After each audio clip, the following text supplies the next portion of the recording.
quelques semaines, Tesla va lancer un abonnement pour son autopilote. Donc, a priori, c'est officiel dès 2021.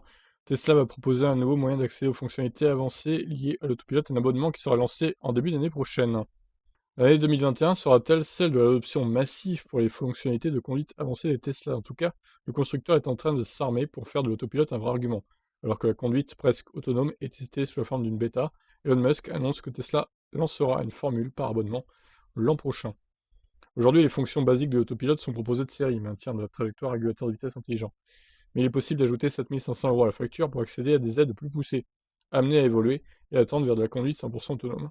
Donc voici ce qu'il a déclaré: nous lancerons un abonnement pour la capacité de conduite entièrement autonome en début d'année prochaine, promet Elon Musk dans un tweet publié le 20 décembre. Il répond à un internaute qui pointe du doigt un problème avec l'acquisition du pack autopilote à 7500 €.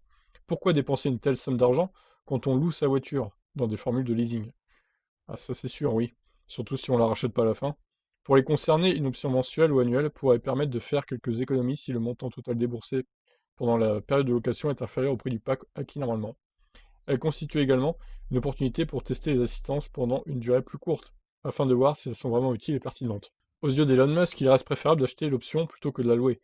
Cela fera toujours sens d'acheter le pack autopilote en option, puisqu'à nos yeux, c'est un investissement pour le futur.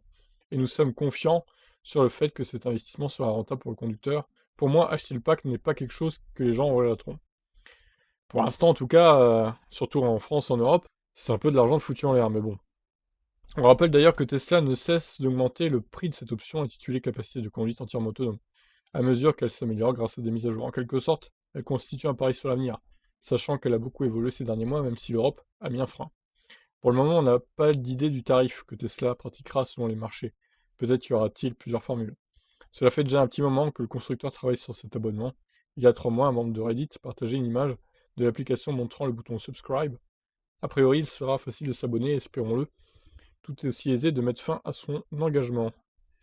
Alors, j'ai pas vu ce bouton, on va aller voir. Ah oui, buy ou subscribe, d'accord. Effectivement. Bon, bah écoutez, à voir, hein. Peut-être que les prix vont sortir d'ici début 2021, du coup, on verra.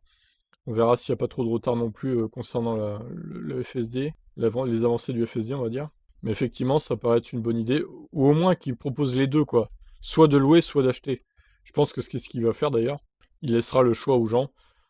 Mais effectivement, quand on loue sa Tesla en LLD ou en LOA, si à la fin on compte pas racheter la voiture, payer 7500 €, ça n'a aucun sens, quoi. Puisque la voiture, au bout d'un moment, elle nous appartiendra plus.